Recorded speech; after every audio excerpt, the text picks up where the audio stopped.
Hello standard third, welcome in EVS lecture. This is our 20th lecture.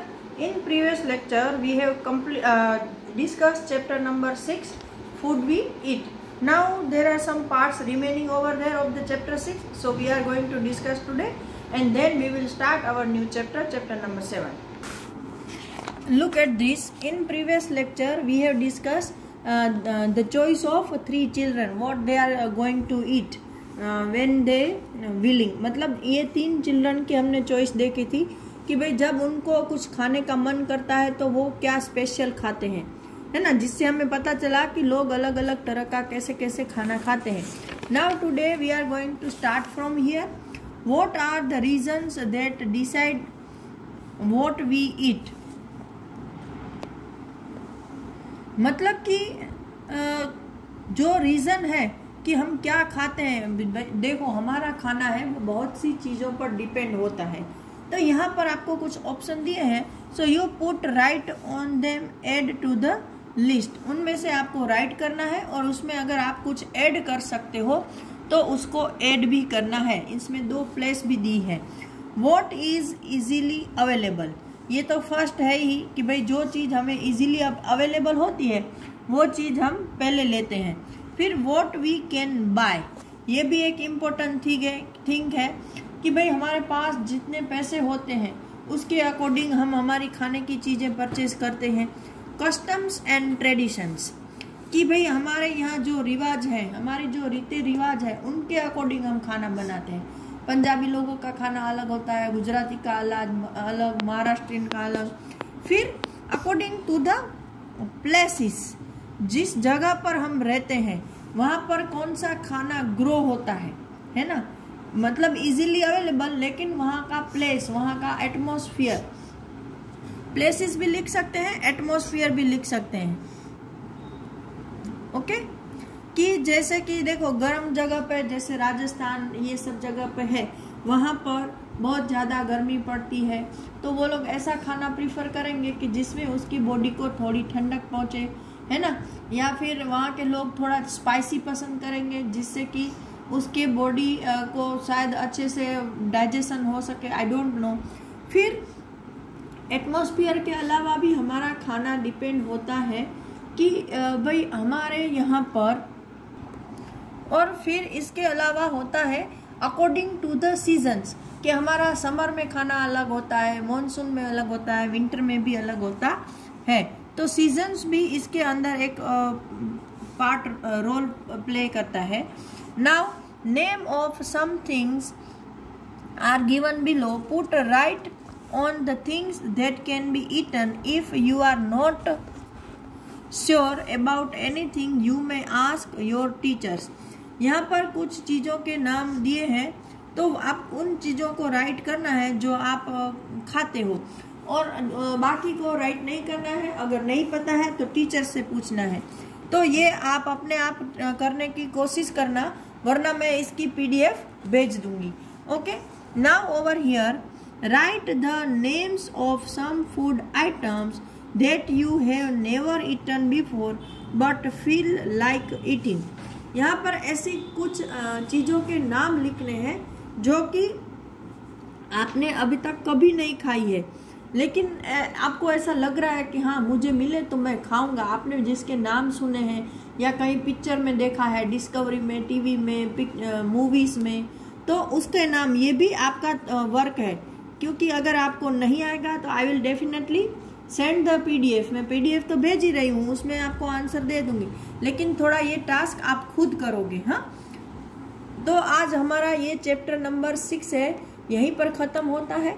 Now we are going to start our new chapter, chapter number 7, saying without speaking. मतलब बोलना है लेकिन बिना बोले, अपने मुंह से बोले बिना भी आप कुछ बताना चाहते हो तो वो कैसे बताओगे, उसके बारे में ये चैप्टर है.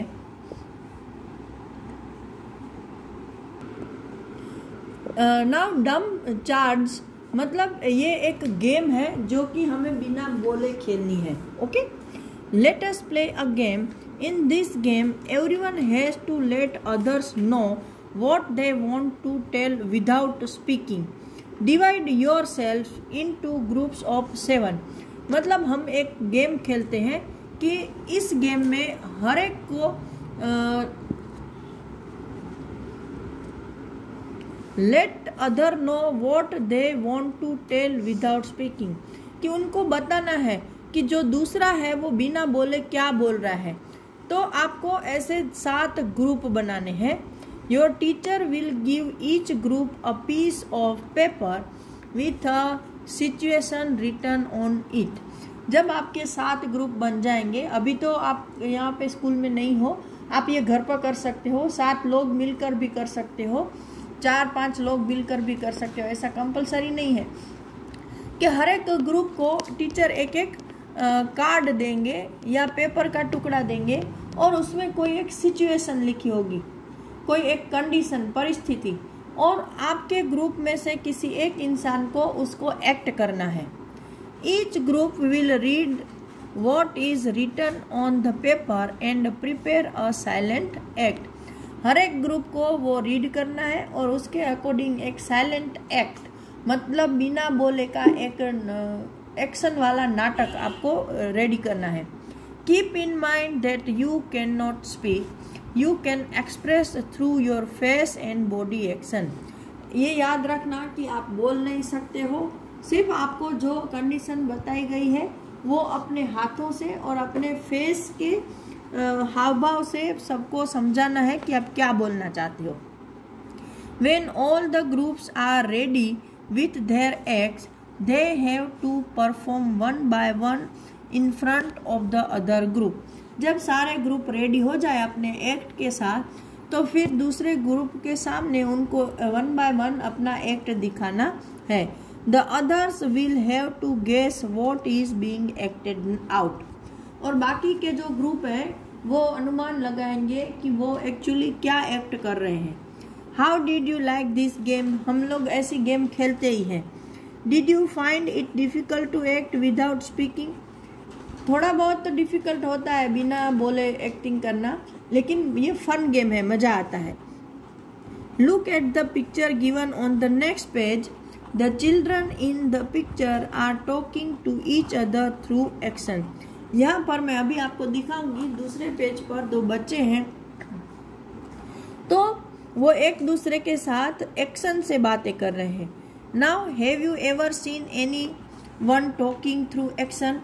आपने अभी तक किसी ऐसे इंसान को देखा है जो कि एक्शन से बातें करता हो? Yes, we have sometimes see this type of people which are ये बोलते हैं ना डफ एंड डम, जो लोग गूंगे बहरे होते हैं, तो वो लोग बिना, क्योंकि वो बोल नहीं सकते, जो गूंगे हैं या सामने वाला सुन नहीं सकता है, तो उनके सामने हमें एक्टिंग से अपनी बात रखनी पड़ती है। तो ऐसे लोगों को हम कभी कभी देखते हैं। When do people need to talk like this? लोगों को ऐसे बोलने की ज़रूरत कब पड़ती है? तो या तो एक इंसान बोल नहीं सकता या सामने वाला सुन नहीं सकता, तब हमें एक्शन करना पड़ता है। यहाँ पर देखो, ये एक लड़का और लड़की है जो दोनों साइन लैंग्वेज से बातें कर रहे हैं। Now over here, most of us can hear and speak, but there are some people who cannot neither hear nor speak. These people talk through actions.